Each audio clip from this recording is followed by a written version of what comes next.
Hoping this one will be short, I'm going to complete the first of the... Oh, I got the menu music going. I'm going to turn that down.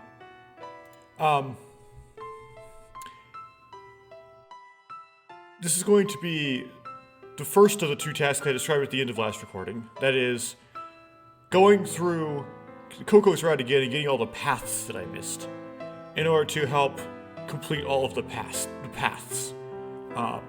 So pretty simple. So yeah. Okay, turn it off now because I think the menu music is probably fine, but like the in-story music is going to get me claimed. Okay. As you can tell, because I was set like that when I started this, yeah, I'd been listening to some of the background music in the interim. We're gonna grab this one here. And we're gonna just blast through here. So, there's gonna be a whole lot of fast forwarding in this, so I guess I gotta think of things to say. Something that's a little bit lazy about this game is that they use the same voice actor for Takeshi as they did for the older... I actually forgot how exactly you pronounce his name, like Hagaraki. The older version of the kid from 2017. But the voice for the older version of the kid from 2017, despite being a different language, is kind of annoying. And so when they apply it to Takeshi, who's supposed to be the big hero in the game... Oh, I got a non-skippable part. Okay. It's like, why are you giving him like an annoying voice? Doesn't really fit. Anyway, in this world where the boundaries between light and shadow blended, there was no sound. The motion of the white waves of darkness surged forward, permeating my skin and shaking my whole body. Something like a hard shell began to resonate and to emit a black light from inside. There was no sign that the waves would stop. Rather, they seemed to be getting stronger and stronger. A crack ran down the outer husk. It began to spread like the strands of a web and soon covered the entire shell. Pieces began to fall away, dropping to the floor. I was able to glimpse what lay beyond the shed-off husk. It was dazzling. Particles of light, whiter than white, filled the air and began to collect into one another. The light formed a vague image. The image jumped into my field of view. A fragment of a scene familiar to me. Huh. I woke up in the conference room. Eh? Me?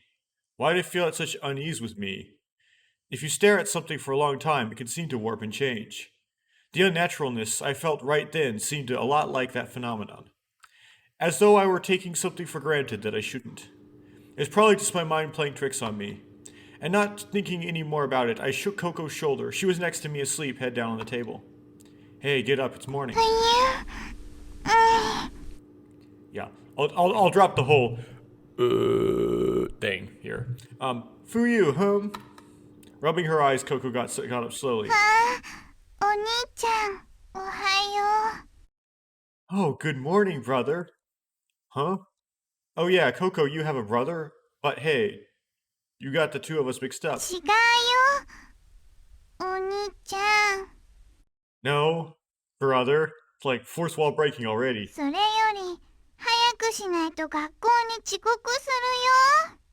We need to get ready or we'll be late for school.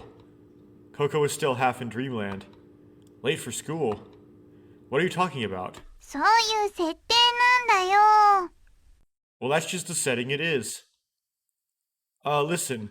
Stop messing around. We've got to eat. Okay, Takepyon. Coco and I made it to the kiosk. Everyone had gathered there. Tsugumi, Sora, you, and the kid, all of them. I made my way into the submarine and opened the door to the refrigerator in the sandwich shop. Oh. I spotted sausage hidden in the back, so I decided to make everyone hot dogs.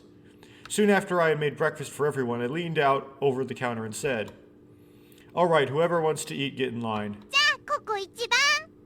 I'm first. Oh well, here you go. Thank you. Help yourself to ketchup and mustard. あ、僕にも一つください。I'd like one too. ちょっと並びなさいよ。次は私。 Hey, wait in line. The next person is me. This was probably the way things usually were at the shop. There still wasn't any schedule as to when we might get out of Lamu. But in the meantime, we stopped thinking about the difficult and negative things. なんか知らないけど楽しそうだね。I'm not sure why, but you look like you're having fun. Who, me? You think so? Fun? I guess, maybe. なんか暮らし生き生きって感じ。 Yeah, you look like you might be enjoying your life here. I wonder how that'd feel. I guess it'd be kind of fun owning a stand like this. 屋台系。Owning a stand? たけぴょん、本物の屋台のお兄ちゃんみたい。 Takepon, you really do look like you work here. Hot dogs, get your hot dogs, they're on the house. ひょっとすると前世がホットドッグ屋さんだったかもね。 You don't think that maybe you could have sold hot dogs in a past life? Ah, shucks, ma'am, you're just saying that.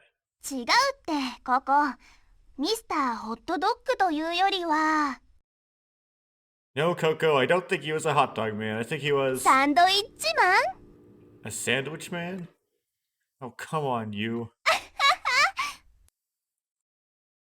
The three of them took their hot dogs and, laughing, walked a short distance from the stand.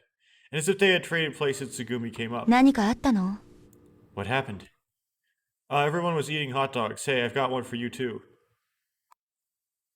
Tsugumi took it without so much as a thank you and went to the corner of the room. Sora was talking with the kid. I was a bit sad that I couldn't make anything for her. Still leaning over, I stuffed my hot dog greedily into my mouth and watched everyone from where I was. It was May 3rd. It had been 3 days since we'd been trapped, but everyone was bright and showed no feelings of fatigue or sadness, especially Coco. It was hard to believe that she had suffered so much that first night. For no reason, Coco was playing with Pee-Pee's tail. Looking at her smiling face, I suddenly remembered how we had bumped into each other again.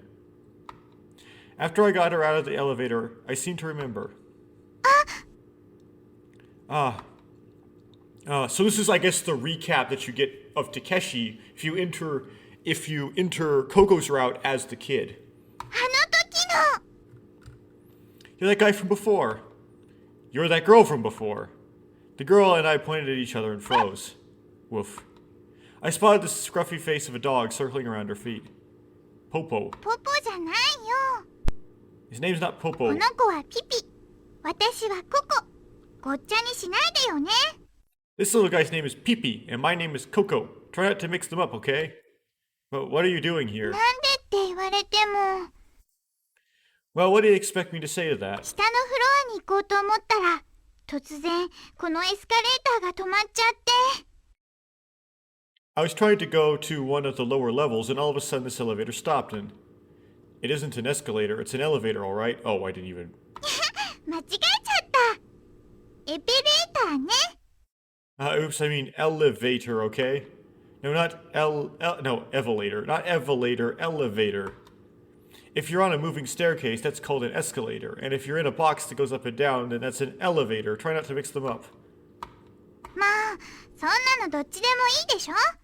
Does it really matter? とにかく理由はわからないけどいきなりこの箱の中に閉じ込められちゃったの。 Anyway, I don't know why, but all of a sudden I was trapped in this box. Really? ねえ Hey. Hmm? 早く出してほしいんですけど。 I kind of like to get out of here soon. Excuse me. Oh, I'm sorry. I said that and got down on my stomach from atop the elevator. I leaned down from the small hole and stuck my hand out to 先 Coco. にピピをお願い。 Please help Pee-Pee first. Coco held up Pee-Pee to me and stretching as far as she could make him reach. I grabbed onto Pee-Pee's front legs and pulled him out of the hole in the ceiling. Okay, next it's your turn, Coco. I stuck out my hand again.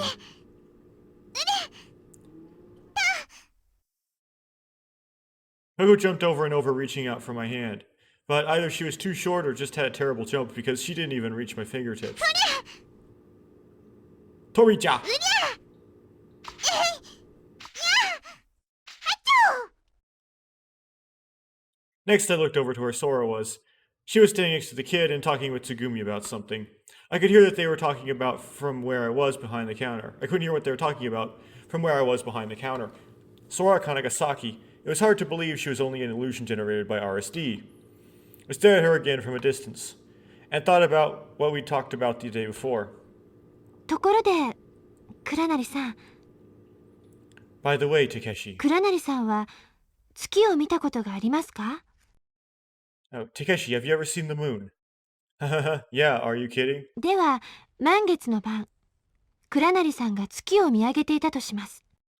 Well, now let's say that you have seen a full moon. その時、倉成さんが目を閉じてしまっても、月はそこにあると思いますか？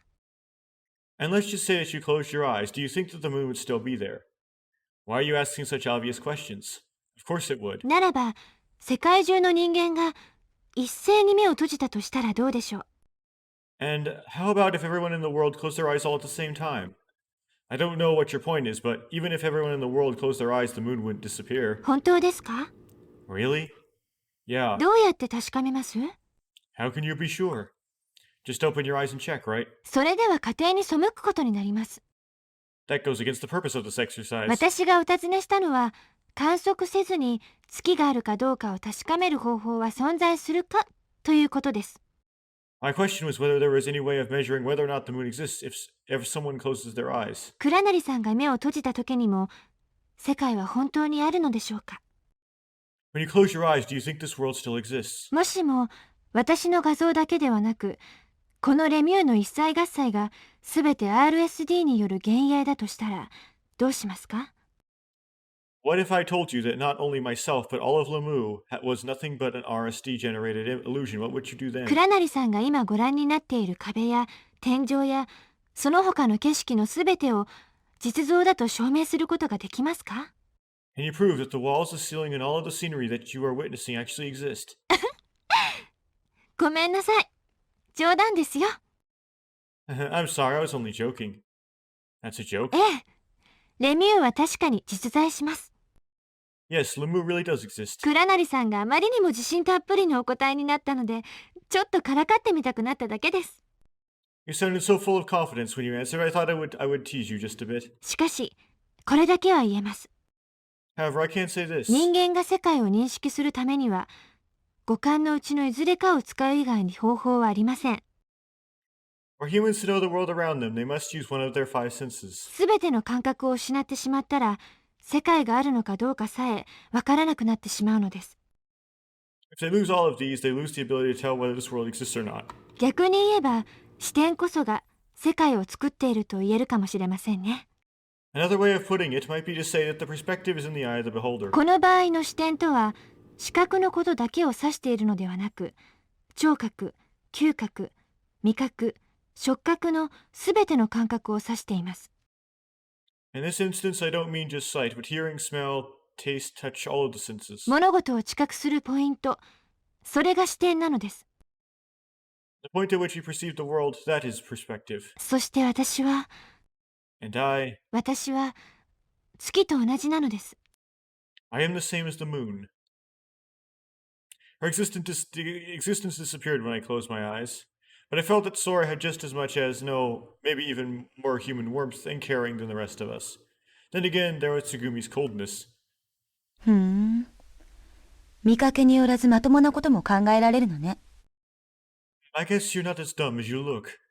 What do you mean by that? そのまんまの意味よ。I mean exactly what I said. あなた、頭悪そうだから。You don't look that smart. これは罠よ。This is a trap. きっとあなたは出られない。And you probably aren't going to get out. いえ、あなただけじゃなく、他の4人も、全員。No, not just you, but everyone else as well, all four of them. みんな同じよ。You're all the same. Well, what about you then, Tsugumi? 私は、そうね。ここで死んでもいいかな。Yeah, I suppose I could die in a place like this. それも悪くないかも。It wouldn't be bad at all, I guess. I couldn't forget the cold smile that she had on her face as she said those words. I was thinking this and looking at her. I wasn't sure if she could feel my gaze, but she turned to look over at me. For some reason, I felt like she could see what I was thinking, and I avoided her eyes. The next person to jump into my field of view was you. You was finishing eating her hot dog and dancing hand in hand with Coco. I wondered if it were some kind of folk dance.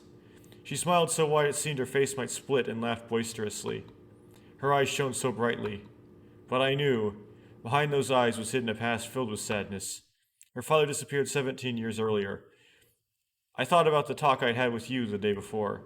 Maybe the reason she carried that album around with her was she wanted something to connect her with the memories of her father. I bumped into you and Coco in front of the ruins of Lemuria yesterday, May 2nd. In the palm of Yu's hand was some kind of journal or notebook. She had it opened and was staring at a page. Coco was standing next to her, busily peering over her shoulder. What you looking at? お写真見てたの。 Oh, we were looking at these pictures. Pictures? 見たい？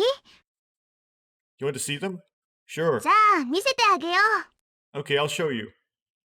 What you handed over to me was neither a journal nor notebook. It was a single file, one small enough to fit in the palm of my hand. It was already open and had several pictures taken from an instant camera stuffed between the pages. They were baby pictures. It can't be. Your baby. バーカ。 No, stupid. 私まだ18よ。独身なのよ、独身。 Oh, the irony of this looking back on it. She actually does have a baby. I'm 18, okay, and I'm single. Single.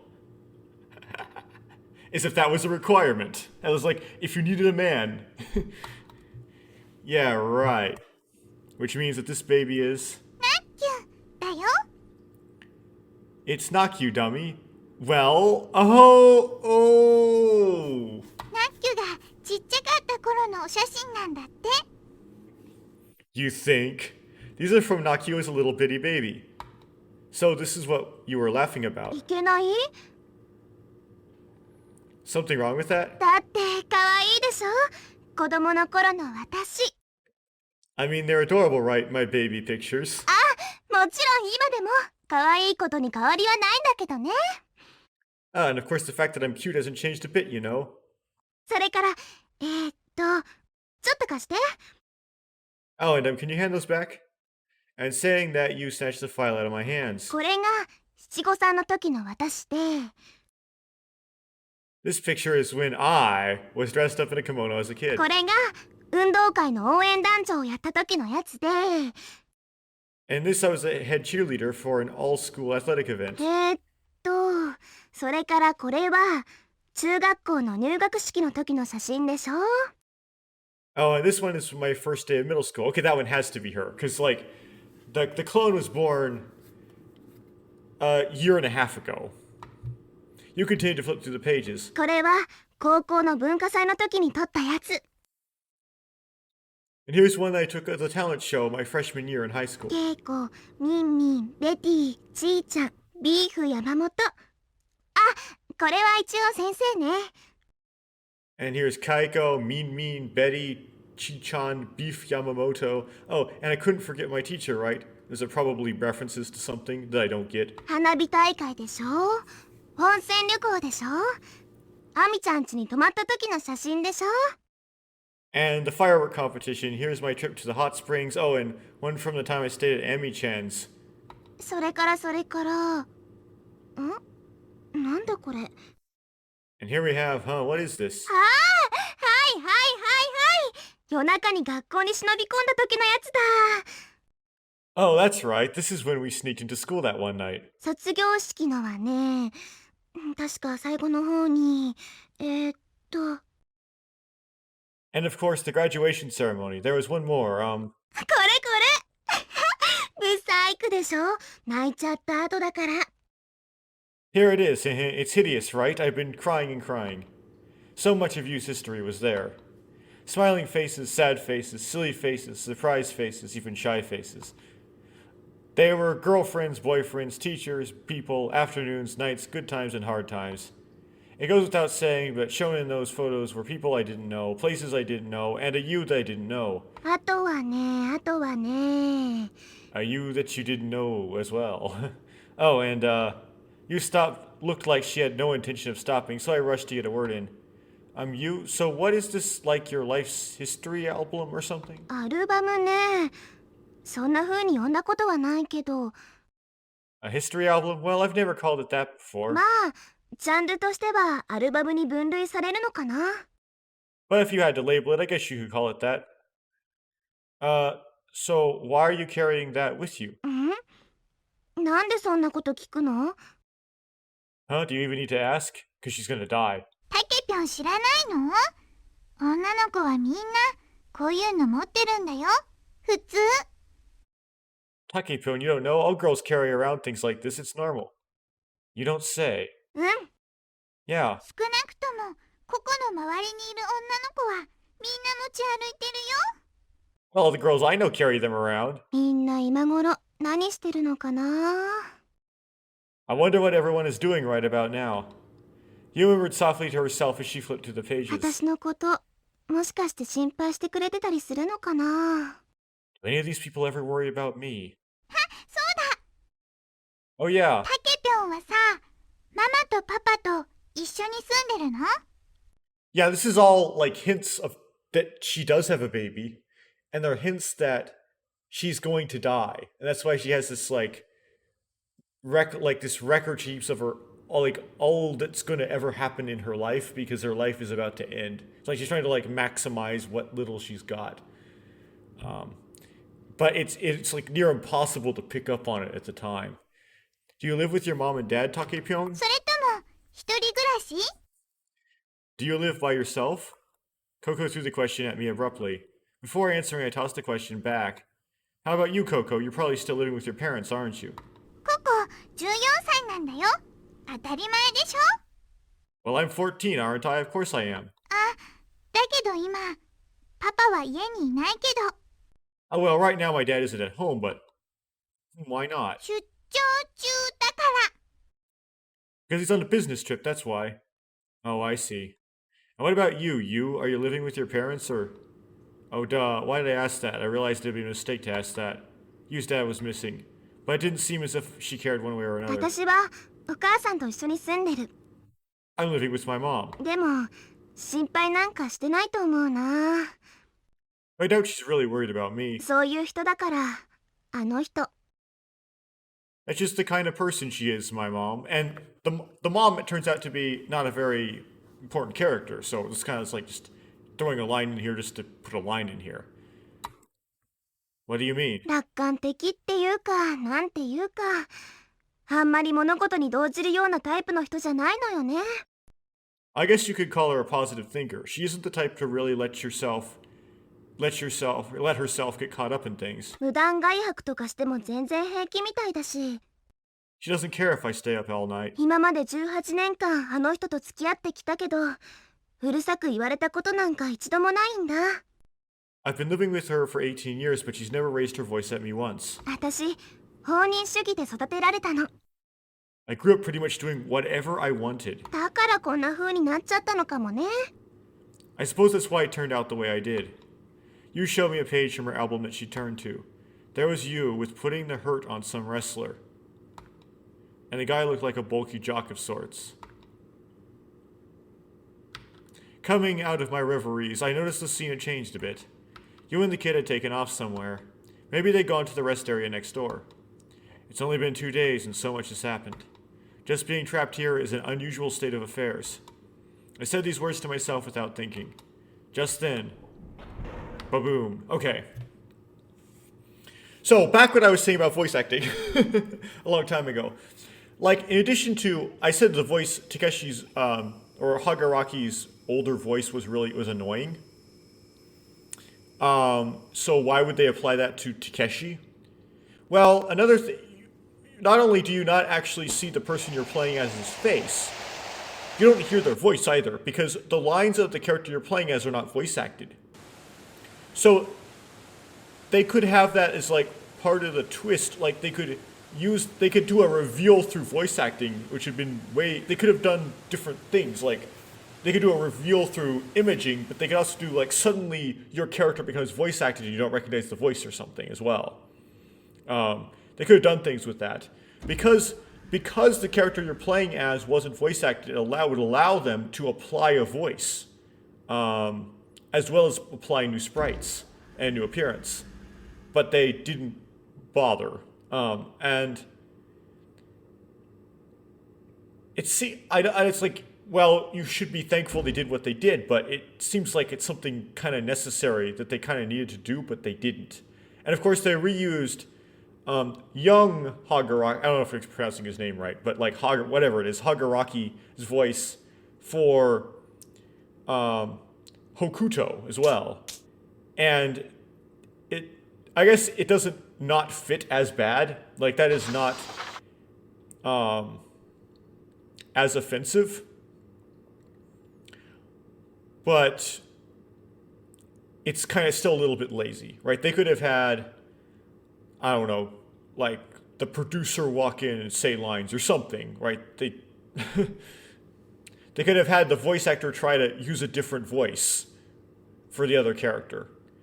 I guess you could explain it and say, well, okay, this is what I'm going to do a switch, and this is going to be not going to skip. But I'm going to finish the thought before I do this. You could say that you could say that Takeshi, Hagaraki, when he was pretending to be Takeshi, was pretending to use Takeshi's voice. As part of the pretending to be Takeshi, right? That's why the voices are the same. But the reason why he was imitating Takeshi was to trick Blinkwinkle.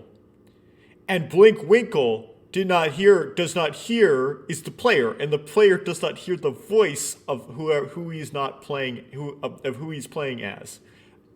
Right? The player does not hear the voice of who he's playing as. So he doesn't have to imitate the voice in order to trick the player, Blinkwinkle. So it's not a good explanation for why his voice is the same. Anyway, now that I'm done saying that, I can do this, which is going to make it so that I can't skip. So I'm going to go get some new content here. Might as well go to the security office. I wasn't exactly sure why, but somehow I felt visiting you would be the safest bet. Sora was probably too hard at work in the control room to be bothered. Tsugumi's whereabouts were unknown. Takeshi, but spelled wrong, Takashi, was off riding a dolphin. But what about Sara? 何見てんの? Hey you, what are you looking at? Can I hang out with you for a while? どうぞどうぞ. That was a pun. Was it supposed to be a capital Y-U? Sure, no problem. みんな少年のこと心配してたから、顔見せといた方がいいんじゃない? Might be good to show your face around. Everyone's been worried about you. Sara said this, her face covered with ketchup. Why was she using ketchup and not salad dressing? The question nagged at me, but I didn't venture to ask.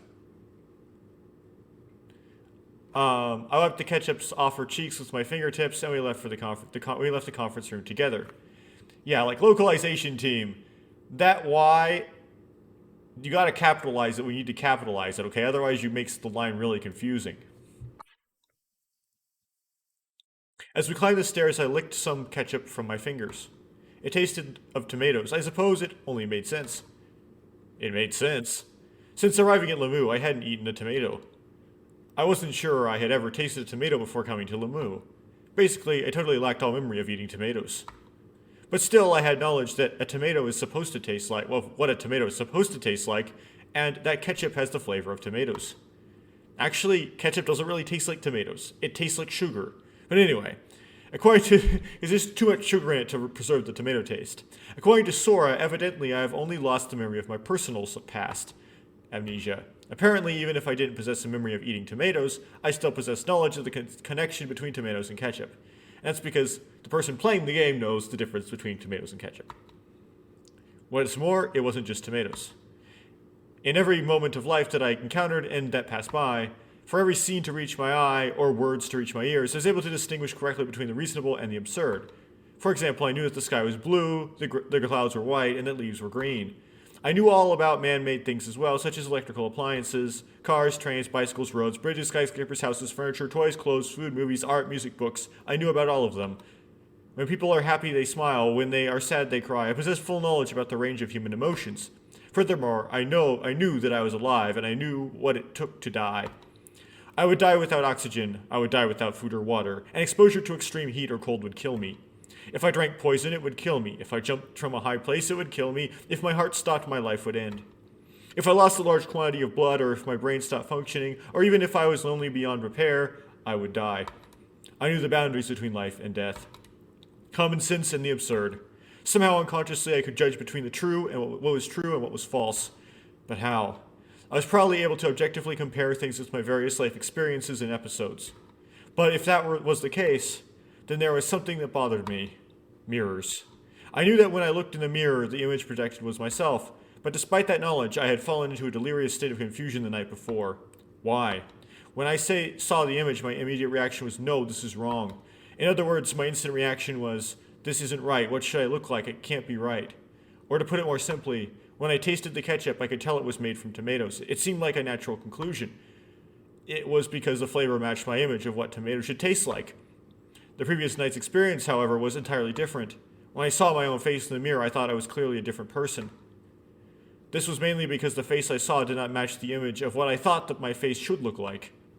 Before I looked in the mirror, if there had been no image in my mind of what my face should have looked like, then surely I would not have fallen into such a state of shock. Only when there is a basis for comparison is it possible to tell whether something is common sense. Otherwise, it is impossible to know. The only choice left to me would be to accept the face I saw, Sarah's words to me. 逆に、ああ、僕はこんなにまともな顔をしてたんだって、普通だったら安心すると思うんだけどな。I would think that you'd just be relieved to know at least I have a normal face. I suppose that might be true. But that was all the more reason for me to be concerned. Before looking into the mirror, I definitely had held a certain image of what my face should look like, but my mental image and reality were different. I never really understood what that image was, though, because if this is Blinkwinkle, Blinkwinkle is like, has my face. What? But I, being Blinkwinkle, don't expect to see my face in the game. That would be really creepy. I began to wonder if it was the image that was false or a mistaken memory. In that case, I wondered how a false memory would creep into my mind. Ah. 君は誰? Oh, because you tricked Blink... Oh, I get it. So, Blinkwinkle has an impression of what his face should look like because Blinkwinkle has played the other route and is confused. Except Blinkwinkle was not confused, so that didn't work. Who are you? 僕は誰? Who am I? I closed my eyes tightly and shook my head. Okay, so it's Blinkwinkle expected his face to look like the sprites of the young Hagaraki. And so when Blinkwinkle looks in the mirror and sees the face of Hokuto, he gets confused. I guess that's the point. Okay, I closed my eyes tightly and shook my head. When I opened my eyes, no one was there. In a wild panic, I ran to the remaining stairs and burst into Vitae stock. And the reason why Blinkwinkle thinks that his face should look like young Hagaraki is because Blinkwinkle thinks that young Hagaraki and Hokuto are the same person. Because he thinks that the 2017 incident and the 2034 incident are the same incident. Except when you don't. I know that my face should look like what my face should look like. But the apparition which had shown itself to me looked entirely different. For an instant, I could have sworn that I had witnessed my own self. But it can't be. That person isn't me. And if he isn't me, who is he? Sigh. My head pounded with pain. My overall mental state seemed solid enough, but somehow that one part seemed stuck. Exactly what was jammed and how, I didn't know. But as soon as I tried to force through the memories, the pain in my head became blistering. Who is he? Who am I? But no matter how hard I thought about it, I didn't seem to make any progress. So I guess metaphorically, the person playing the game is supposed to have like a headache. Like they're supposed to be really confused by the game and can't figure out what's going on. In theory. If they're an idiot. I decided not to think about it anymore. I turned the off switch inside my brain and headed to the security office. I wondered if I could let go so quickly because I learned such a hard lesson of what happened when I tried to hold on. Or was it just because I had become indifferent to things by nature? Like, this is when the player gives up and says, well, I'll just wait for the game to reveal it to me because I just can't figure it. I just can't. Whatever the reason, I was suddenly so calm and collected, I surprised even myself. I went to the security office. He was sitting in her chair drinking coffee. What are you doing here all by yourself? I asked as I sat down beside her. 調べ物だよ。 I'm doing some research. Research? 私、前に言ったことあったよね。私がレミューのバイトを始めたきっかけ。I told you before, right? That's why I got this job at Lemieux. 行方不明になったお父さんの手がかりを探してるって。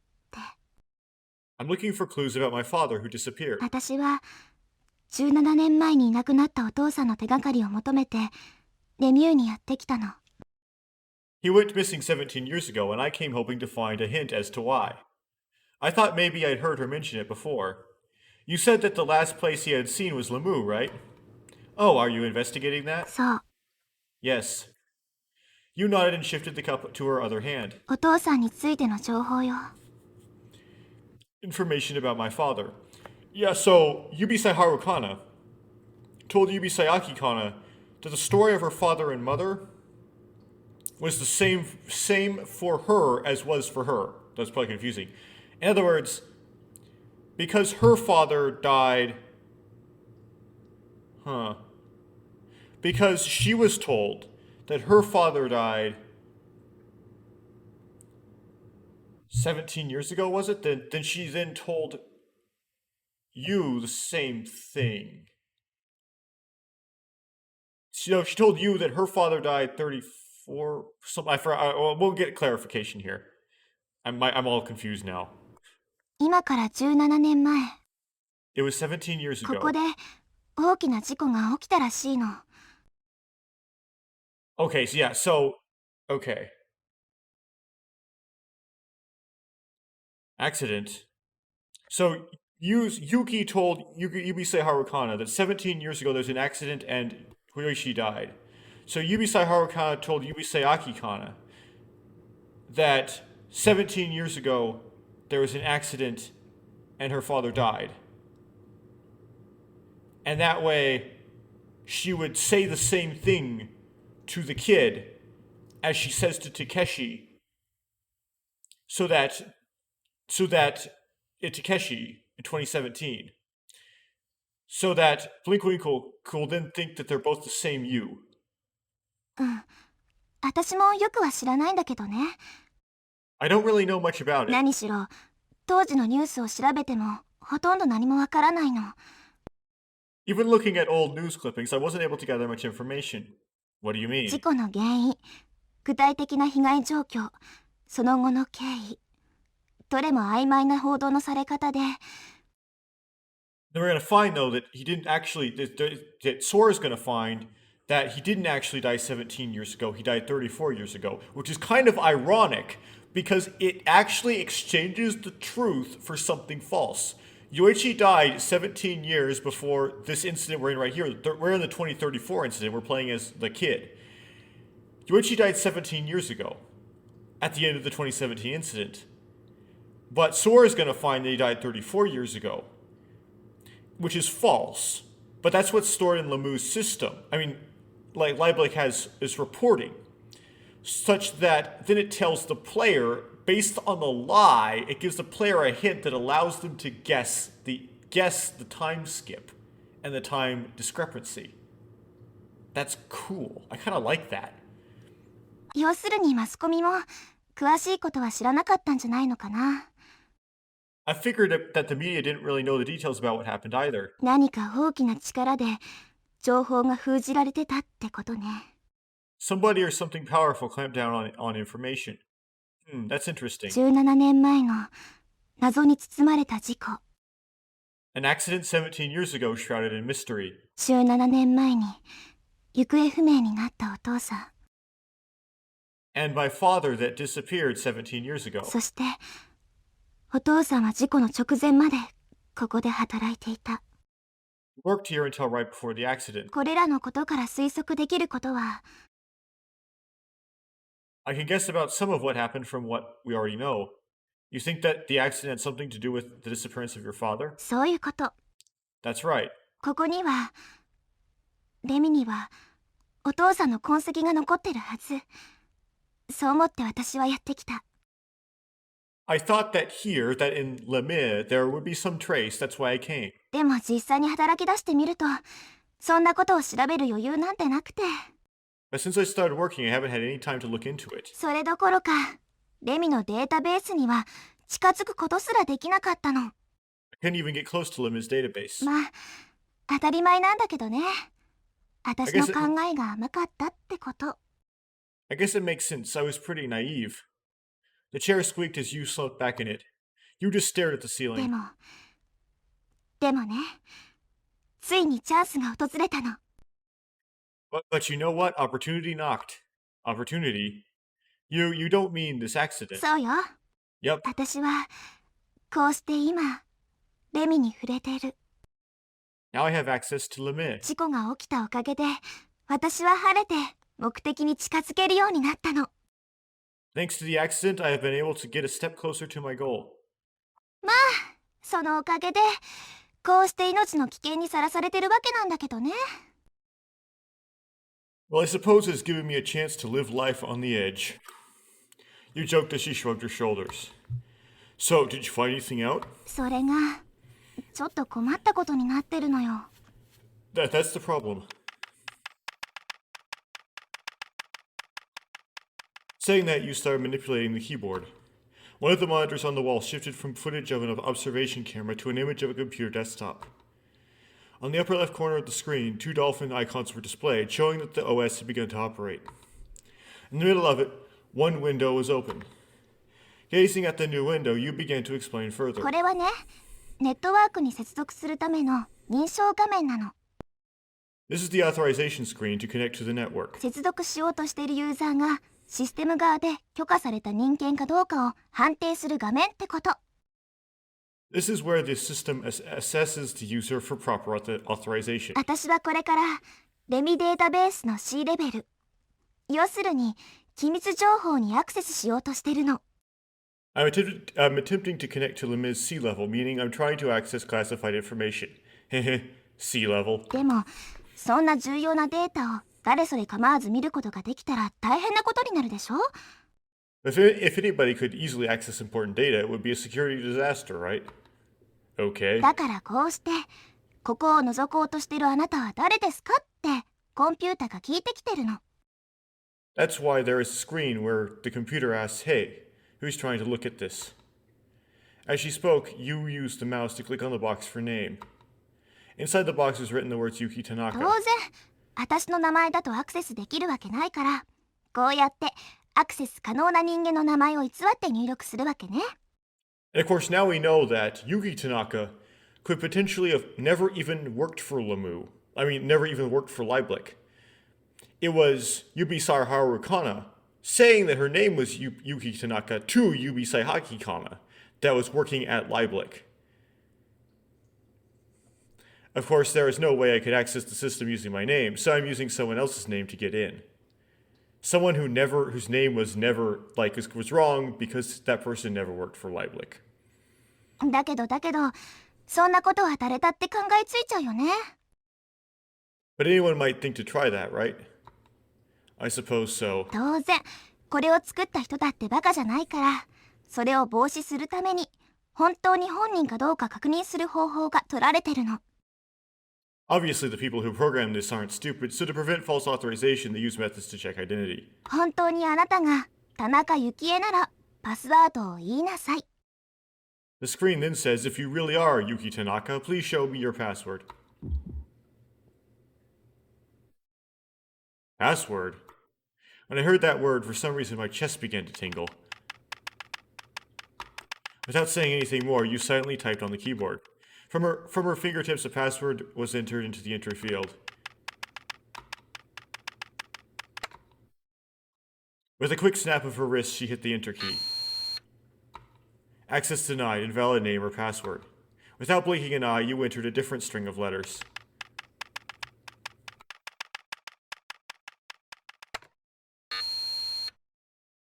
Access denied, invalid name or password. Hey, you. I asked while watching her fingers dance across the keyboard. 何？ Yes? Or more like, what? It may be a silly thing to ask, but the thing that you are hung up on is the password, right? Right? And then to my surprise, suddenly words started flying out of my mouth. The empty fall sky, a single cuckoo calls out, brings a chill to me. Even as I heard the words come out, I doubted my own ears. Physically, there are certain spasmodic actions such as coughing, sneezing, or throwing up that are simply beyond our ability to control. As I uttered these words, that was exactly how I felt. I accidentally sneezed a haiku. Before I could even think, I was driven by the impulse to blurt the words out. Yu's finger stopped, her breathing stopped, and she had completely frozen. Even as I watched Yu in this condition from the corner of my eye, I continued spasmodically speaking. I reached up and grabbed a piece of scrap paper lying on top of the console. Look, it's written right here. The empty false sky, a single cuckoo calls out, brings a chill to me. I bet this is the password you're looking for. ちょっと貸して。 Wait, what? Let me see that. You bounced up from the chair and tore the paper from my hand. Lay the paper down and take a look at it from an angle. You should be able to see it. Although the words were bursting out of my mouth against my will, you seemed to be unaware of my state. She simply did as I suggested and gazed at the paper from an angle. 本当だー。 You're right. すっごい、すごいよ少年。 Amazing, really amazing, kid. You grabbed my hand and shook it happily. But she didn't stop there. She pulled me close in a big bear hug. Squeeze. My face was pressed hard against her bust. It was a nice fit, a little too nice. I struggled for air. I give up, give mercy. I almost felt dangerously excited by the softness of her. やったやった。 We did it, yeah? Finally, you let me go. She jumped around gleefully like a rabbit. I was glad she was happy, even if she did almost crush on me. Watching you all happy like that seemed to wash away all my irritation and fatigue. The stress I was feeling simply faded away. そうか、真上から見てたからいけなかったんだ。 I get it now. You can't see it from right above ここ it. から見れば、なるほ But if you look from the side, I see it ど。 now. 海月の虚空に涼しホトトギス。 The empty fall sky, a single cuckoo calls out, brings a chill to me. よし、それじゃあこのフレーズを試してみるよ。 Alright, let's try this for a password. I recharged you face the screen triumphantly. But 海月の虚空に涼しホトトギスだ。 an empty fall sky, a single cuckoo calls out, brings a chill to me. Okay then. Access denied, invalid name or password. But she still couldn't get into the sea level information. And then suddenly... あれ What in the... The screen went blank. What happened? わからないけど、認証画面から強制排出されちゃったみたい。 I don't know, but it looks like it automatically shut down the authorization screen. After a moment, the screen returned to normal. You pecked away at the keyboard and called up the authorization screen again. Access denied. Currently, this name cannot be logged in. 何それ But what is this? She tried it again. The results were the same. What does this mean? 何度もパスワードを間違えたから、プロテクトが作動しちゃったんじゃないかな。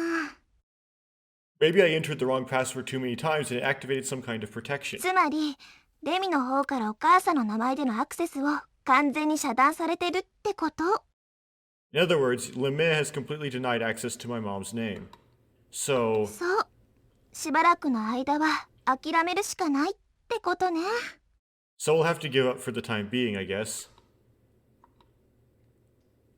Even so, how could I have possibly known her mother's password? But at the time, possibly due to her intense excitement, this suspicion never crossed my mind. The strange feeling of knowing what I shouldn't be able to know. In the first place, I didn't even know what that haiku poem meant. 575. What kind of meaning was hidden in those 7 syllables? So many questions. After that, you and I headed to the conference room. We didn't have any specific direction in mind. Actually, we made for the conference room precisely because we didn't have any objective. It wasn't that anyone had said we would meet there. Somehow it just become our meeting place and it had just become a meeting place and hangout. We were all there. Sora and Takeshi teased me, saying that the night before I had been flailing around like a crab on its back. They said that I had worried them, but that they thought I looked better. It was almost exactly the same thing I had heard from Sara. When I asked why I had gone crazy when I saw the mirror, but I avoided. They asked why I had gone crazy when I saw the mirror, but I avoided giving them a clear-cut answer. I didn't think that I could get them to understand a situation as complex as that by telling them the real person. It appeared that Takeshi and Sora were satisfied with my evasive explanation. And then small talk started. Yeah, and just to be clear, well, we learned that that is the right password, but the username that should be put in to correspond to it is Yoiki Tanaka, not Yuki Tanaka. If you forgot how that gets solved. This is the ring conversation. Okay, so next thing after the voice acting. I have to hit this to unlock all the paths. Never mind. I don't know. I answered ジュエ honestly. ルチョコは何の変哲もないただのチョコレート。 Jewel chocolate is an ordinary candy たった bar. 一つの特徴は、おまけとしておもちゃの指輪がついてくること。 Only the special thing is that a toy ring comes with the candy as an extra surprise. I そのお see. もちゃの指輪は全部で34種類あるの。 The choice density in this game is very low. So what makes a novel video game unique as opposed to just say like a picture book is mostly the user interaction. That's what makes it a game, so to speak. You try to find different endings by making different choices. Now, I have said in many videos and Let's Play videos before that I have seen paper books like this, where, particularly for children, where you would, there would be choose what Batman does next, and then if you choose one thing, you go to this page, and you choose another thing, you go to that page. They try to actually make something like a visual novel with the choices out of physical paper. But it's much easier to do, and with digital media. So it's easier to do programmatically. When you make something that doesn't have a whole lot of choices in it, it starts to become less so much a game and more of just straight up a novel. This game has choices in it. Of course, I was saying much there. But Never 7 seemed to have a much higher density of choices. The choices happen much more often, and there is more plot differentiation in the choices. There seemed to be more focus on your ability to make choices. This game, in contrast, there's large, especially in this Coco route, this final chapter, there are very, very long stretches with no choices. The entire 5-hour marathon that was my last episode, that got to the end of the game, essentially, had no choices in it whatsoever. And the hour before that also didn't have any choices. The latest choice before the end is where you ask Takeshi, I believe, if he's committed some heinous sin. And you can answer yes or no. That's the last choice you get. And I think it's 2 or 3 hours of gameplay before that choice, before the next previous choice. The ending just doesn't have any choices in it. Whereas in Never 7... 少年 Oh, we have to go through something here. Never 7, the golden ending with the Izumi Cure actually had a lot of choices in it, and there was actually an alternate ending you could get called Izumi Cure B if you made certain choices up until the last minute. So there was choices and relatively high density of choices compared to this game, and different outcomes that could happen all the way up till the end. Hey kid. 実は聞きたいことがあるんだけど Actually, there's something I've been wanting to ask you. Yeah, what's that? 少年停電があった時のこと覚えてるでしょ Kid, you remember when we had a blackout, didn't you? Sure. Yesterday, no, wait, since we already passed midnight, I guess, it was the day before yesterday, wasn't it? So because we didn't do this going to the warehouse with Sara thing this time, now we have to get this extra dialogue to fill in Sara learning that we can see infrared. You mean the blackout from 2 days ago, right? そう Yeah. After the blackout, there was darkness in the streets. Anyway. あの時さナッキュ先輩が発電室の扉を開けようとした時、止めたよね。By the way, when the studio version of the song, I just started singing and stopped myself before it was too late. Sung way higher. I bucketed it or whatever you want to call it intentionally. When Naku tried to open the door to the generator room, you stopped her, right? Yeah. どうして？なんで止めたの？ How come? Why'd you stop her? I don't really know what to say. I said the same thing then, but I thought it would be dangerous for her to open the 本当 door. に？本当にそれだけ？ Really? Is that all? じゃあこれは？ How about this then? ここに何が映ってるのか見える？ Can you see what's in this? Saying this, Sarah slowly took something out of her pocket. Shick. A flame appeared from her hand. The whole scene changed in an instant as Sarah's face lit up in red. I saw that what Sarah had taken out was a pendant and a lighter. Without saying a word, Sarah brought the flame and the pendant close in front of my eyes. Inside the pendant floated a holographic image of a man who I had never seen before. Who is this? When I asked this, Sora's hand began to quiver. The flame shook. The large shadow projected on the ceiling swayed as そ well. う、 So, 見えるんだ。 you can see it too. Sara held the pendant closer and stared at the image inside it. Hey, whose image is that? You're not going to tell me? Sara looked up at the starry sky. She stared at the back of the whale first, then the pendant held tightly in her hand finally looked slightly upward into my eyes. There was a long silence. Sara looked as though she might be deep in thought, or maybe even thinking nothing at all. All I could hear was regular sound of our breathing as it repeated steadily. And then, 太陽星人だよ。 he's from the sun, Sara whispered. A person from the sun? うん。 Yeah.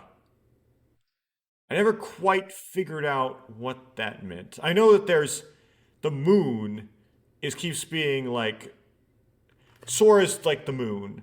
Tsugumi's name is the moon. So they're like the moon characters. But then Coco's like the sun. And I guess Takeshi's from the sun.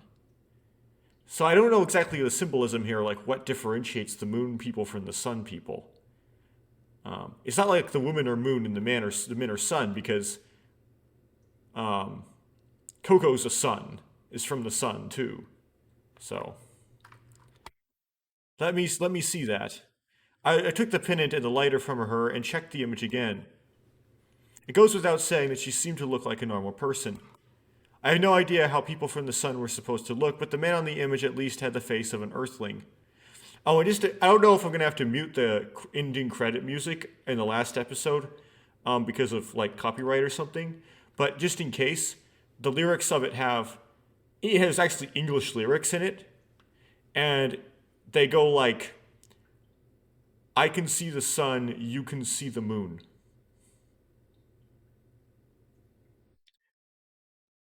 He looked like an ordinary young man to me. In other words, the whole sun and moon motif, whatever it means, I haven't figured out what it means, is like, it goes all the way to the end credit music. Are you serious? He's from the sun? I asked her. 少年って本当に素直だよね。 Haha, you're so gullible, kid. What? 太陽星人なんているわけないじゃん。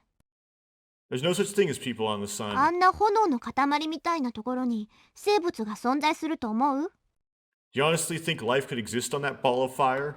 So you're lying to me? 嘘っていうか、冗談っていうか、湾曲的な表現っていうか。 Okay. Yeah, so saying that Ever17 seemed to have a lot more choices in it, and a lot more effort was でも put ね、 in. もう一人いたみたい。 A lot effort was put into the choice mechanics of it. This game, in contrast, I seem to have a lot easier time finding the routes than Ever17, given there is one I haven't found yet that might be really, really hard to find. But where in Ever7, it seemed to take more effort to find the routes and then find the good endings in the routes. Like, for example, the Haruka good ending was really hard to get. Anyway. But now I guess it seems like there is someone else. Sara put out the lighter. The darkness came rushing back. And what that means is that because the thing that makes this visual novel into a game and not just purely a novel, there is more of that in Ever17.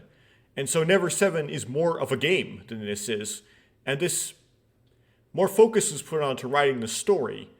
And they had a harder time shoehorning in user choice, making it much more of a story and much less of a game. Now, is that a good thing or a bad thing? Well, as far as a product is concerned, it's perfectly fine, right? As far as someone who's making a Let's Play for YouTube, it's kind of not as good because it's like gameplay videos, you want them to not be like, I don't know, like I use the terms like soft pirate. You don't want them to be like just, I don't know,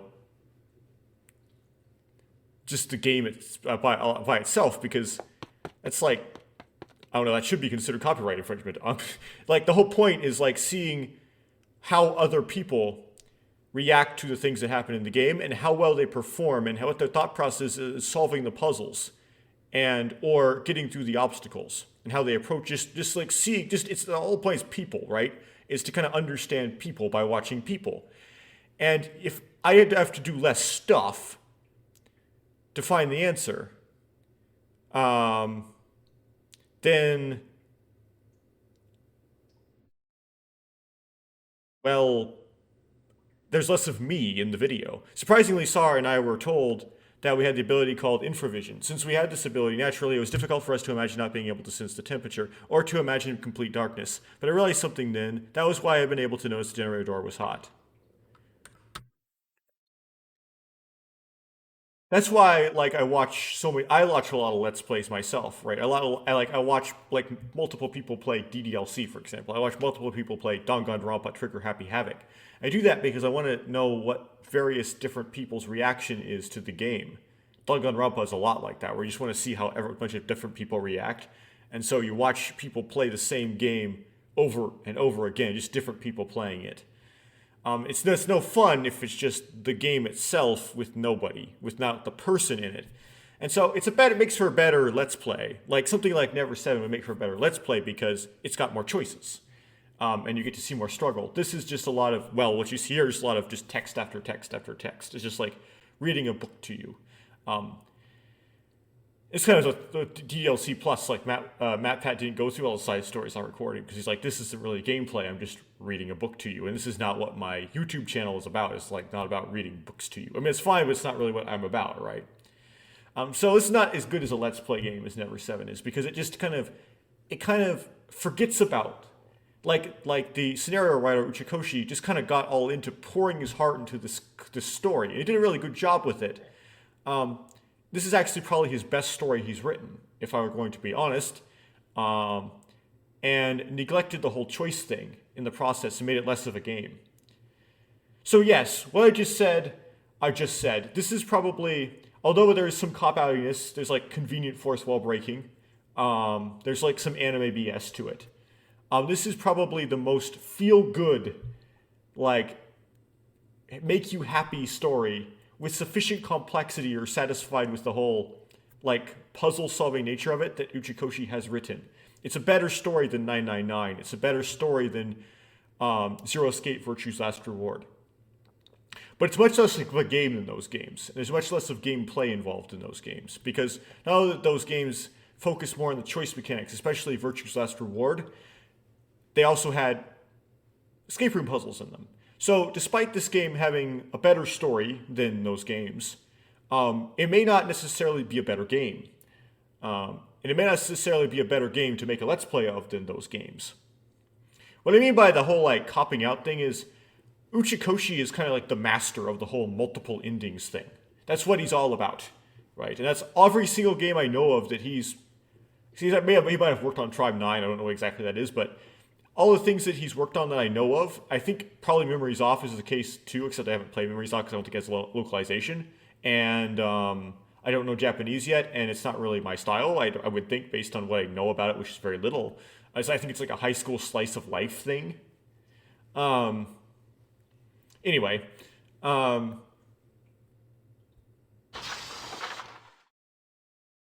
where was it going with this? Okay.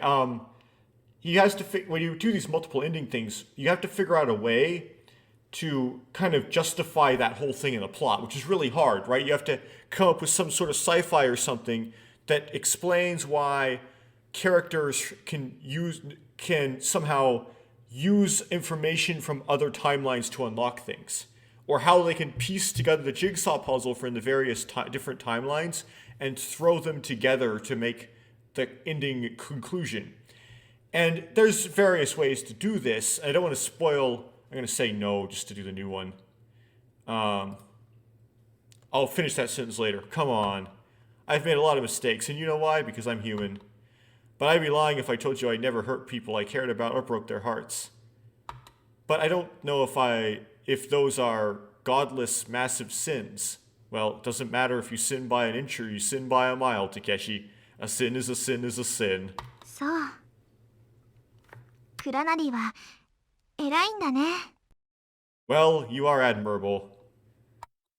God is holy. What? ううん、本気で言ってるんだよ。No, I mean it. それに比べて私は On the other hand, 私は I'm もう人間じゃないのかもしれない。not human anymore. 決して犯してはならない一線を私は越えてしまったの。 I crossed a line that should never been crossed. 神に背いたの。 I turned my back on God. だから言えないんだよ。 That's why I can't tell で you. はクラナリに話したらそれはきっと言い If I 訳 tell にな you ってし now, まうから。 if I tell you now, it would just be an excuse. It seems like it's going to repeat dialogue quickly, but I can't skip it. これは私にとっての現在みたいなもの。 Okay, now it's letting me skip. And I believe this will just go to the end. So I have to decide whether I want to interrupt it or not.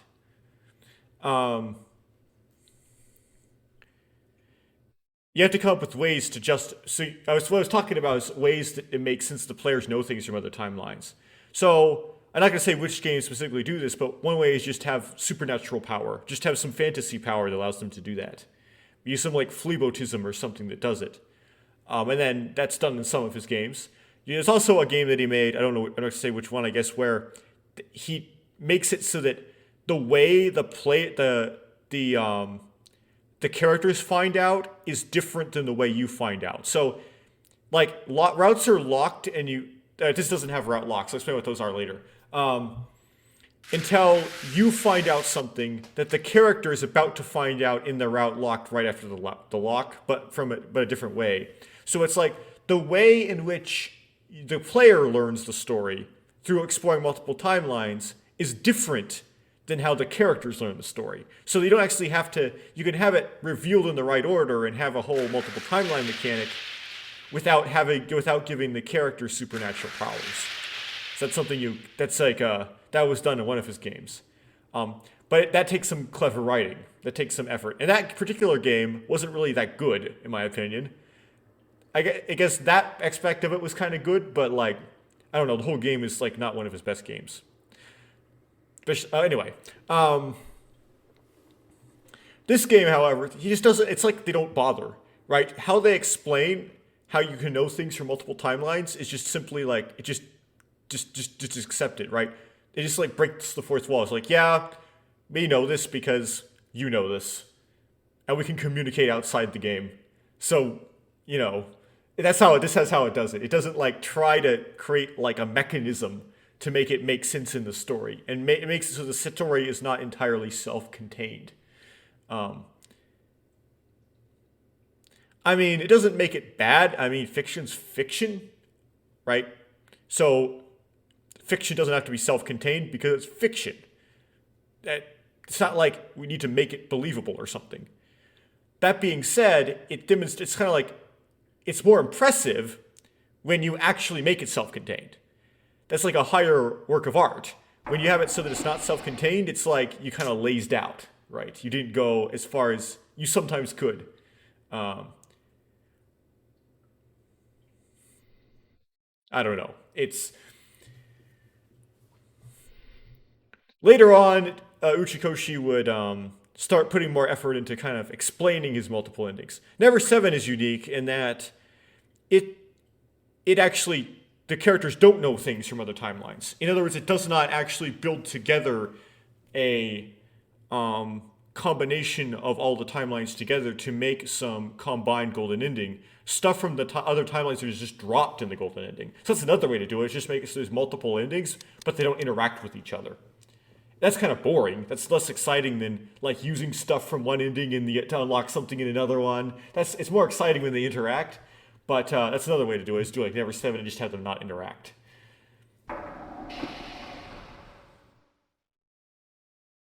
So I guess going on to the next thing. So last 2 episodes ago, we had Tsugumi's like mom story. Now these kind of things I presume aren't very difficult to write. I presume like people who do like game writing and novel writing for a living write stuff like that all the time. In fact, it's probably like could have been when they like the first draft of the script, which I don't know like the scenario writer and the writers how like they interact with each other. I don't know how many writers were on the team. I didn't pay attention to the credits enough. Would be like Uchikoshi would be like the broad writer would just be like insert mom story here and then just keep writing like the more main points. Because the specific details of how Tsugumi raised her children and then eventually dropped them off at an orphanage and then like found them in the orphanage and kidnapped them, and then as a result, Tsugumi, in an attempt to hide them from Leiblich, instead gave them over, and it's all sad and blah blah blah. The specific details of that aren't really that important, right? Like the specifics of the story aren't really that important. So you just kind of throw in like kind of feel stuff that kind of sparks certain kind of feelings. Like, you know, they're kind of hanging out on the beach and the boy saves the girl. You have the birth happen in like a shack when it's snowing outside and it's an old lady. There's a reason why they did it like that is much you kind of feel Christmassy, right? Because like snow is associated with Christmas and birth in a kind of a like in a barn is kind of associated with Christmas. That being said, although Mary gave birth to Jesus in a very like dirty place, that's kind of a big part of Christmas. We have no reason to believe that it was snowing. There's no reason to believe. I don't even know if it snows in Palestine, but there's no reason to believe it occurred during winter, let alone like December 25th. The reason why we celebrate Christmas, which would be the birth of Christ or the birth of Jesus on December 25th, is that, as far as I understand it, Emperor Constantine of Eastern Rome decided to it's like, oh, the pagans, they already celebrate something around December 25th. It's because it's the winter solstice. It's actually not quite the winter solstice. I think the winter solstice looks a little bit earlier. It's like December 22nd or something, but whatever. They got it, ancient world got kind of close, right? And he said, well, you celebrate something on this anyway. Instead of celebrating the solstice, whatever you do then, celebrate the birth of Jesus. So Jesus could have been born any time in the year, not December 25th. There's nothing special about that date other than it's the winter solstice. And completely unrelated to Jesus, which date we chose. Or which date Constantine chose for that. Anyway, so this whole snow outside thing is combined with the shack. It's like combining like so many separate Christmas things together. Anyway, it's supposed to make you kind of feel good. The whole point, and it's, you kind of, I would think that, yeah, again, these game writers have a lot of experience in writing that kind of thing. And kind of know what they're doing, right? It's kind of an easy thing to do. But, of course, I like it, right? Like, we do that all the time because we like to read that. We like to buy games that have those and watch movies, and let's watch Hallmark movies. We like to, although that's kind of dark for a Hallmark movie, whatever. We like to play games with that in it because we like to feel good. And so tropes are good, right? It's not like it's bad that they did that. It's good. So it's like I'm saying, like, I don't think that really took much effort, but I really liked it. Especially, and because this day and age, we kind of like I used to when I was back in high school and maybe early in college. I used to read a lot of comments on the internet, comments on YouTube videos, comments when you scroll to the bottom on press articles, and such and so. And I don't really do that much anymore. But I did that back in high school and I kind of regret wasting my time doing that. I like to read the comments sometimes, and you get oftentimes you read a lot of comments. That are very disparaging to certain institutions that are that are associated with religions usually. That is like the idea of children, the idea of marriage. Now there is no marriage in this story. This is a story of out of wedlock birth, but I'm just lumping it in just to kind of like explain why I feel the way I feel. Like jokes like, studies show that married men die later, but married men are more willing to die. And people complain about getting trapped in, I'll say, intimacy-less marriages, and like how women want to tie you down, and then and then once they got you all tied down, they stop doing it or whatever. Like there's all these like, I guess I could call it misogynistic almost. These just heinous, like, hating on marriage kind of comments. And, okay, and then I'll get to the more relevant point. Comments like, don't pay for your kids' college, they won't appreciate it anyway. Well, the merits of college, yeah, that's a big thing to go off of, but you don't really understand what it means to be a parent, though. Yes, kids will not appreciate what you do for them. That's irrelevant. You still do it for them. Anyway. Kids wanting to get like vasectomies at age 16 and like these, I don't know how to describe this. It's like the entire culture, and there's people that have written novels about this because of the feeling. There's like this feeling in the culture of like children are like this burden on you that take your life away. Once you have children,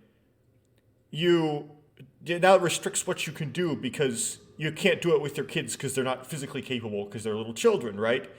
And I'm starting to kind of remember now. Like, I guess I've seen a YouTube comment where a woman complained when you're pregnant, like you have to abandon yourself, like none of your needs get met, and it's all about your child, in a kind of a negative connotation. And I'm thinking, like, what do you mean? Like, don't drink while you're pregnant? You are pregnant for 9 months. You could not drink for 9 months. Your child, if you give him fetal alcohol syndrome, that will affect him for the rest of his 80 or some odd long year life. That idea is incredibly selfish. And so,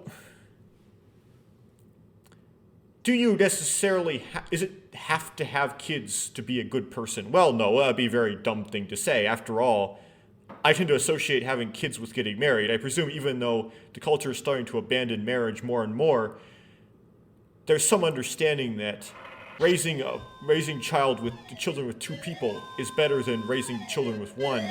And so when people really want to, unless they're what's his face,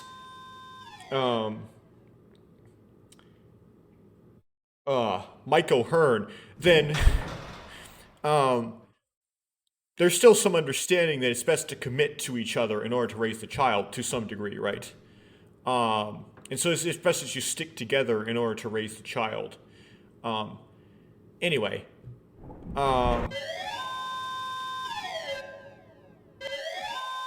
So anyway, I just combining those two ideas together. I don't know. This is such a scatterbrained thing. It's like this vague feeling. It's like I watch the world and I kind of feel this, right? It's not like something I know a whole lot of data about or really well educated in, right? It's just something that you can kind of look at and you can kind of see that people are starting to have bad attitudes toward raising children and bad attitudes towards marriage, kind of in association. Now. Well, I was trying to get at something. Keep forgetting what I was trying to get at there.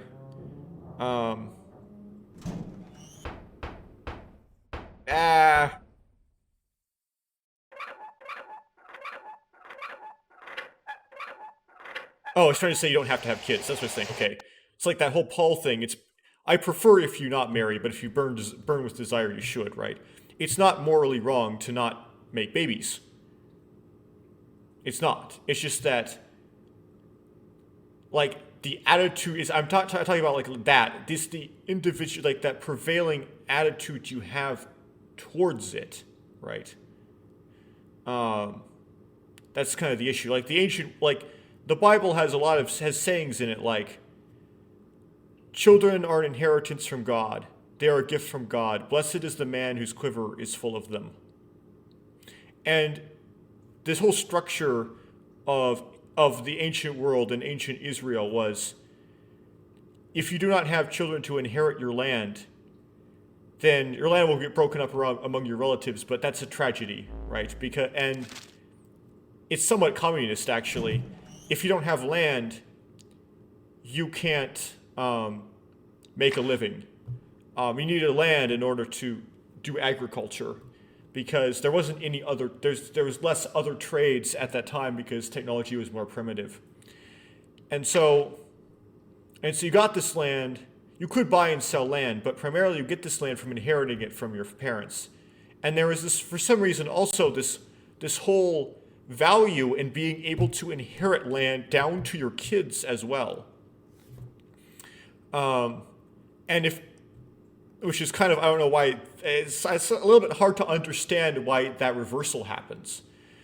And so if you don't, even back like the era of conscience, if you die childless, but you have a wife, your brother should take the wife and make babies with your wife, and that creates like a justified polygamy potentially to inherit your land.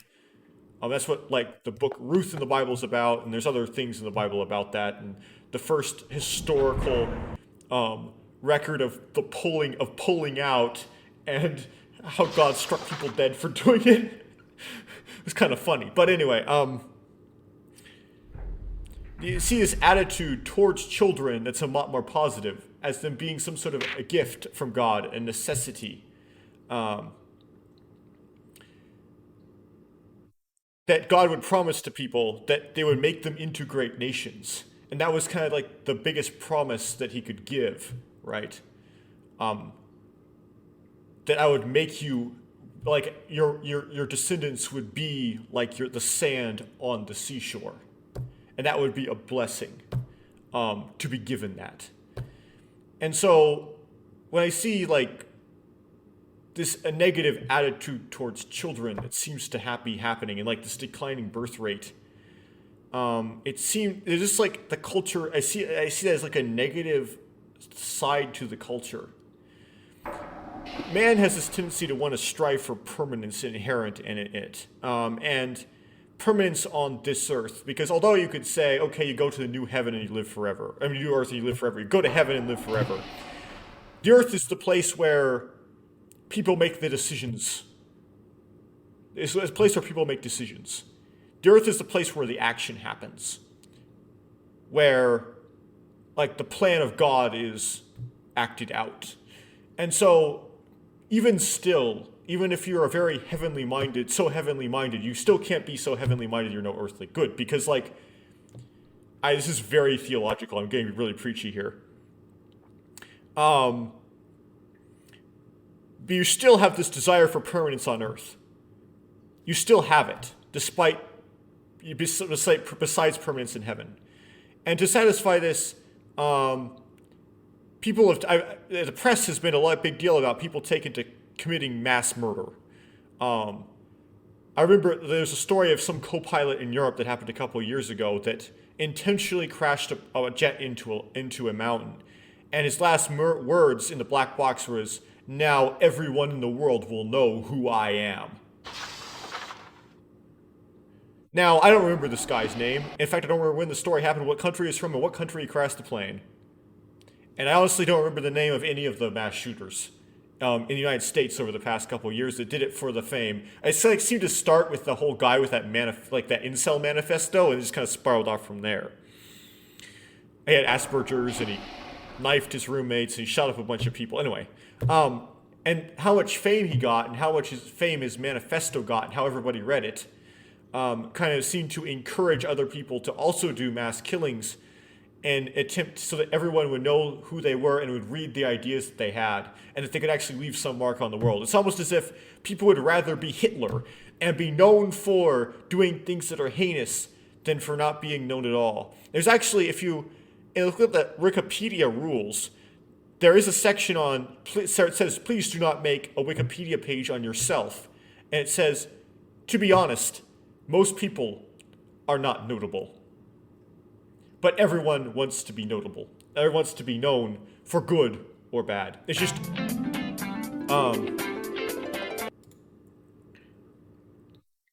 it's just built in.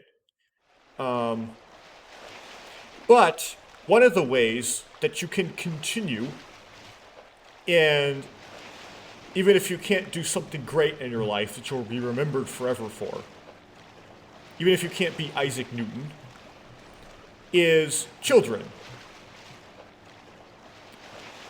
Like, your children is like the continuation of you. And so you would think that, like, the healthy mind, in its desire for its permanence, would want, even if that permanence is like some sort of sinful fleshy thing that sometimes leads people to do evil, would make you want to have children. But I don't know.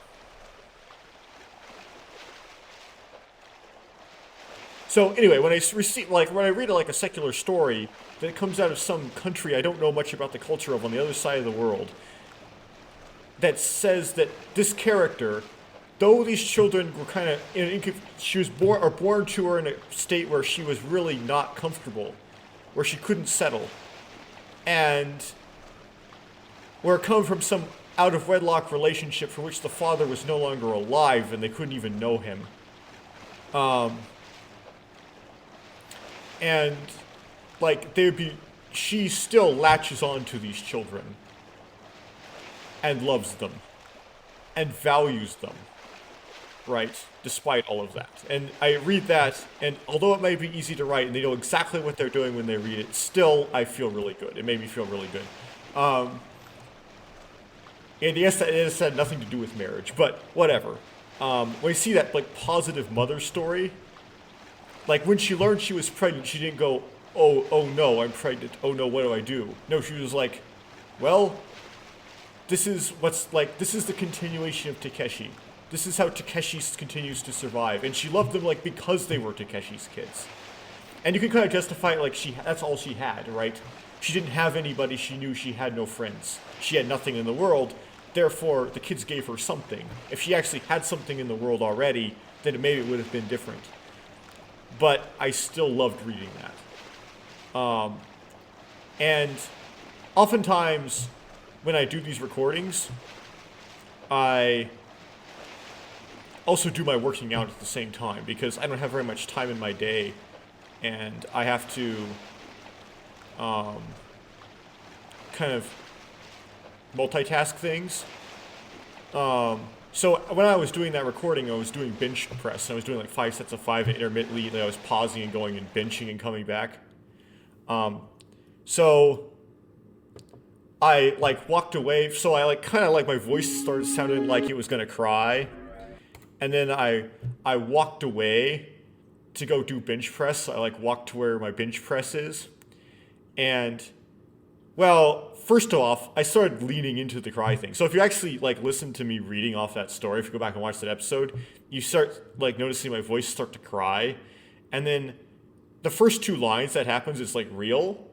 And then like my voice was pitching up like I was crying. And then I sort of leaned into it slightly and made it kind of fake. So it still wasn't real the whole time. But then I like walked away from that and I went to go bench press. And then like my tear glands started like activating. And I didn't actually go so far as my vision went blurry and tears actually did not actually drip out of my face. It didn't actually go that far. But I could like feel like the physiological things happening start to make you cry. Didn't actually go completely. Like I didn't actually go completely to crying, but like the stuff that kind of starts that process was going. And then I got back to the game was all like fidgety and stuff because that whatever like endorphin whatever brain chemical endorphin hormone, whatever process is that initiates crying, was like starting. Didn't actually completely cry, but it was starting. And I was like doing bench press at the time too, so I was like in this weird like starting to cry state doing my 5th set of bench. And it was kind of weird. I finished the set though. Okay, I think that should be it for the gameplay for this one. Because I think I got all the alternate choices there. Not very many choices, of course. So let's see. 215 out of 225 pass. I guess we got a couple more pass. We still have 10 pass untraveled. Percentage complete 112 out of 114. Now, this percentage complete... Oh, I got all the screensavers. I should check that. This percentage complete thing, I got very confusing because it was out of 114, and a percentage is out of 100. So it's like, how is this a percentage? And I think I realized it now, because as soon as I finished that Coco ending, it said 100 out of 114. And I think it's designed such that, you know how games have a completion and then they have like a 100%, right? There's like 2 kinds of completing a game. There's completing it and there's 100%ing it. Completing it is like getting to the end, and then 100%ing it is getting all the stuff along the way. For example, it's kind of a silly example, but say, I think it's going to be recorded concurrently with this though, so it might be relevant to you right now. It's going to be posted concurrently. This is when this is posted, it's going to have been recorded a long time ago. But at the same time, I'm probably going to be posting stuff about Bionicle Heroes, which is going to be very recently recorded when I post it. Anyway, I haven't recorded that yet. It's like finishing the last boss, which I guess was like the Zevon boss, is like 100%ing it, and then getting all of the silver and gold is beating it. Whoops, I messed up. That's beating it. That's completion. And then all of the gold and silver canisters is like 100%ing. Getting this in Ever17, getting the Azumi Cure A ending, which is like the golden ending, is like beating the game. It's like completion, but then getting all of the other endings and also like the bonus CGs for like Yuka and Saki at the hot spring is like 100%ing it. Doki Doki Literature Club Plus, getting to like the end of Act 4 for the first time is like completing it. Getting 100% data collection is like 100%ing it, right? We get all of the musics, all of the like the artwork unlocked, and you get the test VM button. That's like 100%ing it. So a lot of games have like kind of that whole, you beat it, there's a finish, there's like the end, there's a finish of the story, but there's 100%ing it, which is getting all of the little side things as well. That's kind of what's going on here, but slightly variation. I think it's like completing it is like 100%. So completing what would be on most games, my general terminology I use, what I mean by completing the game, in this percentage complete, they call that 100%ing the game, which is confusing. And then what I call 100%ing the game, they call 114%ing the game. So that's why the percentage goes to something greater than 100. It goes to like 114. Because they're like doing a different interpretation of what my video game world, I call completion and 100%ing. I'm calling it 100%ing and 114%ing. So I think that's why it's like a bigger number than 100 now. Cool. We got all the screensavers, so I'll check on that later. So this is still not there. And last time I speculated that because it was one more character in Tsugumi Sora version Bad End, it was probably Tsuguma Sora version Good End. And this is surprising to me. But I'm guessing what that is it's similar to the ending that you see in the Coco route. So in the Coco route, you see something that's kind of like a mixture of the Sora ending and the Tsugumi ending, where you have a conversation with you, and you start coughing up blood in front of you. But then you go, no, never mind. You have this conversation with you in the hallway. Then you go into the pool room. Then you start coughing up blood in front of Tsugumi. Instead, like in the Tsugumi ending, you cough up blood in front of Tsugumi, but you have that conversation with Tsugumi. So like it's all with Tsugumi. In the Sora ending, it's like all with you. It's like splits the time in the Sora, like in Banished from Heaven, in the Sora scenes. I mean, not Sora scenes, the Coco scenes. Sorry, in like Banished from Heaven, that very long scene, Banished from Heaven, it's split between you and Tsugumi. So there's like kind of this, and then it actually records Sora being copied, like finding the terabyte disk that Yoichi copied Sora's memories onto. It actually records that. So when you leave with a terabyte disk with Sora's memories and Tsugumi together. It's kind of this combined ending. And so I didn't really realize that was going to be a thing. So, and the scene list kind of deceived me into that, and I'll show you why. So I thought you could only get Sora or Tsugumi. I didn't know you could kind of combine them. I thought if you tried to combine them, you would get the bad end, definitely. So there's actually a way to get like a double ending. But it's not required to unlock the Coco ending. So it's kind of optional. Like you only need the individual ones, or at least you need the Tsugumi one at least. The Tsugumi one's kind of required, you could imagine is required. But like the Sora one, I guess is kind of irrelevant. It's kind of like this weird side bad ending. Anyway, so I'm going to try to get a 100%. I'm going to try to actually get this combined ending.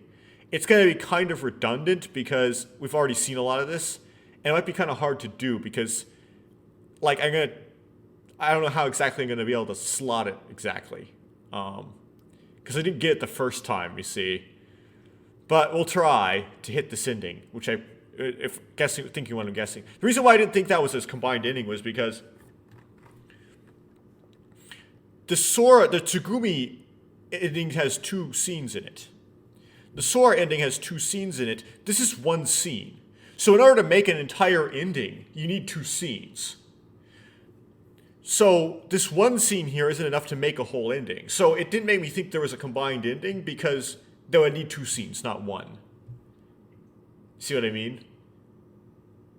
So some way how that could work is that Tsugumi Promised Day, this ending here. Oh, that's a nice foreshadowing title. It's not titled Tsugumi The Death of Takeshi, The Sub-Disaster, or whatever. It's titled Promised Day. That's interesting. It's just positively titled. Maybe how it works is you get this combined, like, Cure virus sort of, like, ending. But then it ends exactly the same as the Tsugumi ending. So you end up doing, like, this extra scene is kind of a variation on Cure virus with some U interaction, and you see that the disc gets copied. Like, you see that Sora's memories get copied, and then it goes into Tsugumi Promised Day, and that's how there's this extra scene here. Anyway, we're going to try to get that scene in the next one. And hopefully when we do that, we will get close to 100%ing it. I say close because it'll get all the scenes and all the endings, but it may not get all the paths because there's still have 10 paths left, and that's a lot of paths. And I think a lot of it has to do with the whole, like, solving the whole password puzzle where you have, like, different combinations of, like, trying something and, like, turning it and flipping it and stuff. It's making it, like, padding out the path count a lot. So I don't know if it really matters to get all the paths in the path count. I don't know if that's going to matter. I think when I'm going to end is if I get 114 out of 114. If I can't get that without getting all the paths, then I'll go get paths, I guess, until it gets to 114 out of 114. But at least want to get that last scene. At least want to get that last ending. Even if it's kind of minor. Even if it's like a minor variation on... It's a minor variation on this scene. On the scene is Tsugumi Cure virus, and it's a minor variation on Tsugumi Good End. Anyway, let me look at these screensavers that I unlocked. Can't actually really use them on a screen. I don't not can actually use them as a screensaver, but I can kind of see like what it could be used as a screensaver. Okay, cool. And then see if there's actually any like still hidden CGs here. Got all the U ones. Got all the Tsugumi ones. Oh, I love those pictures. Got all the Sora ones. Got all the Sora ones. Got all the Coco ones. Got all of the Misk ones. but we don't have all the MISC 2s. I think these two will unlock when I get the very last ending. This one looks new, though. So I guess that one new scene I did, that unlocked this one. So a little bit of an outfit swap. We've got Sarah wearing the... Well, it does have her badge, so it's not Yu's uniform. But it's a Lemu worker uniform, and Coco wearing Sarah's school uniform. Okay. Cool. A bit this was like, there's so many like thirsty ones in here. A bit preachy there, but a bit Dr. James Dobson-y there. I just really like that story. It like had an effect. Anyway, despite its simplicity. So, cool. One more task to complete. Down to one more thing. Getting close. It's gonna be a hard thing to do, maybe, but one more thing. Then I gotta do the roundup, where I have to probably gotta write a whole big summary of the story as far as I understand it, and and just recite it really quickly and just kind of accentuate how complicated this plot really is and how much little pieces of foreshadowing and things that are in this, because it's like really intricate. Lot of foreshadowing. Lot of like puzzle piece nature to it. Very, very well done story. This is, as a kind of a review, but to repeat, this is extremely well done story. It isn't necessarily an extremely well done game, because it isn't very much of a game, honestly. But it is extremely well done story. And then also look up like what they did in the Xbox remake, because I think I understand that the paths are different. And how they goofed it up or whatever they did. How they made it work, how they made it bad. And whether or not people's opinions on that are justified. I would like to be able to play the Xbox remake. The only problem is that, like if I search eBay here, I'll just Google Ever17 Xbox 360 disc.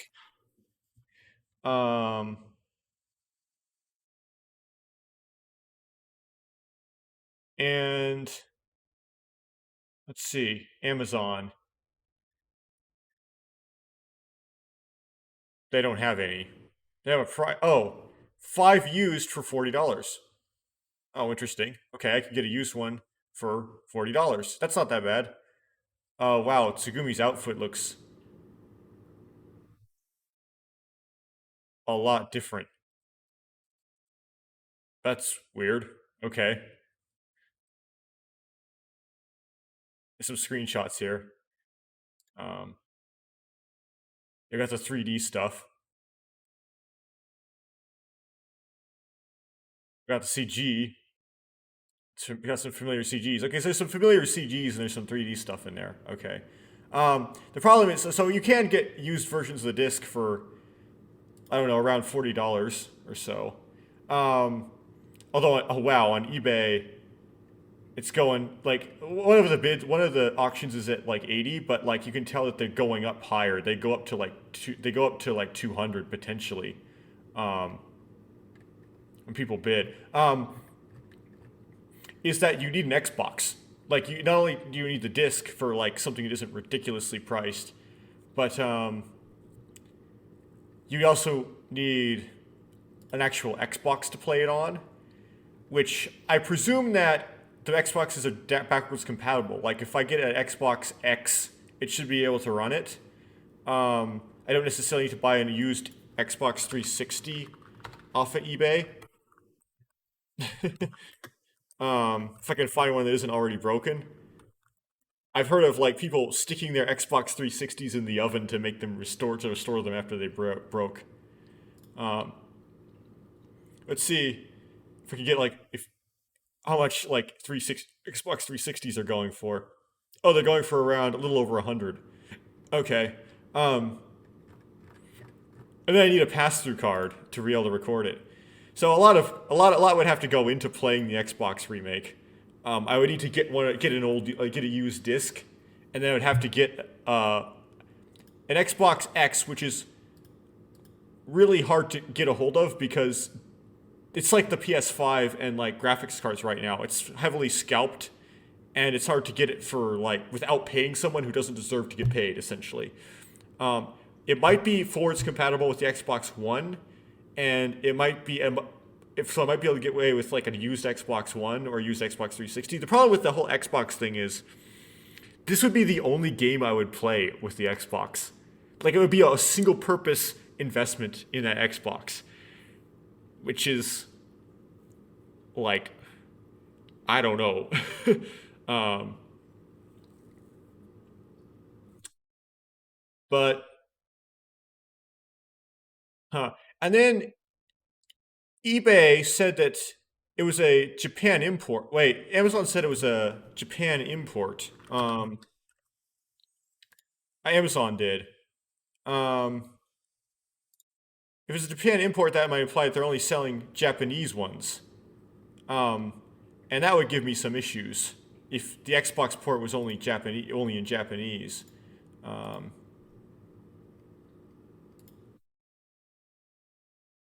Because I don't know Japanese yet.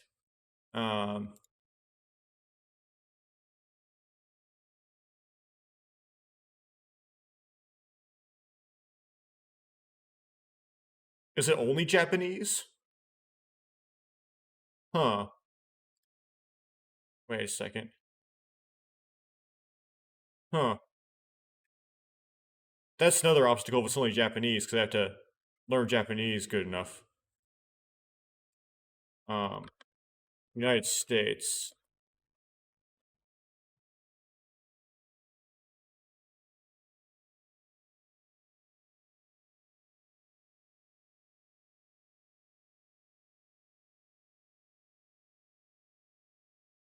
No, I don't seem to find any United States versions. So that's kind of crazy. How much is the original disc? I know that the PC disc, the one disc images that I'm using to do this Let's Play, you can just find them for you can just find them for free because no one bothers to enforce the copyright on them anymore. And you can do it high profile. You don't have to do anything sketchy to get them.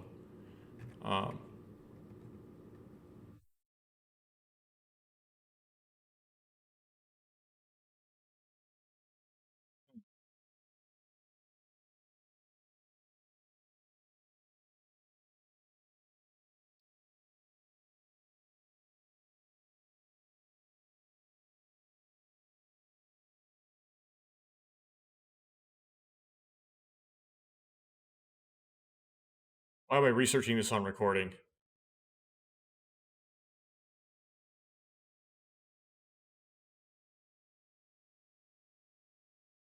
Anyway, I'll just stop recording now and then keep researching this off recording.